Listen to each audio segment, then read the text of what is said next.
Funnily enough, nobody expected this sequel to be good, for while director Ilya Naishulla's 2021 action flick Nobody was a surprise hit, buzz for a follow-up was muted, and when it emerged that Nobody 2 would send the characters on holiday, many assumed it would be another tired action sequel doubling as a holiday for the cast. But much like its predecessor, Nobody 2 is a pleasant surprise, a rare action comedy sequel that keeps the first film's brutal charm while upping the ante with inventively chaotic set pieces. With Indonesian director Timo Tjahjanto taking over, the film finds Bob Odenkirk's Hutch Mansell, the former assassin turned suburban dad, still taking jobs to pay off debts from wiping out the Russian mob. But with him reaching burnout, and with his wife Becca, played by Connie Nielsen, and their kids drifting further away, Hutch decides to take them all to Plummerville, a cherished resort town from his childhood, only to find that a criminal syndicate run by corrupt sheriffs and Sharon Stone as their unhinged mob boss Lendina has taken over, and so Hutch and his family, along with some unlikely allies, must clean house. If the first Nobody was a fun twist on the John Wick formula, Nobody 2 plays like a violent riff on National Lampoon's Vacation, with Odenkirk's burnt-out patriarch snapping and beating his way through obstacles like Clark Griswold on a particularly bad trip. But surprisingly it works, as Tjahjanto treats the premise as if it could exist in the same universe as Vacation, blending dark comedy with moments of heartfelt family bonding, to where at times it almost feels like a domestic drama until the carnage erupts. And erupt it does, for Tjahjanto stages ferocious action where Hutch takes serious damage, often leaving fights more battered and scarred than his enemies, with Bob Odenkirk remaining an inspired choice for the role as he grounds the aged assassin archetype with weary authenticity, while the action itself is kinetic yet coherent,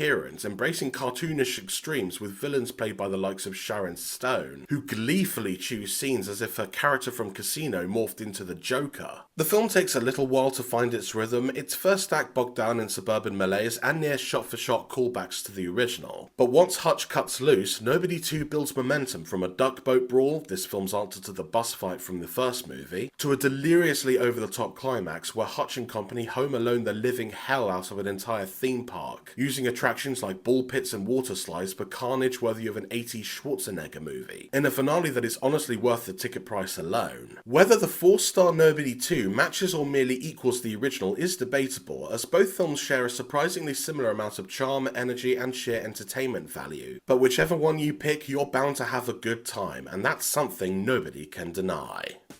Visit the Film Feeder website to read my more detailed review, but for now, thanks for watching, please like and subscribe for more reviews, and I'll see you next time.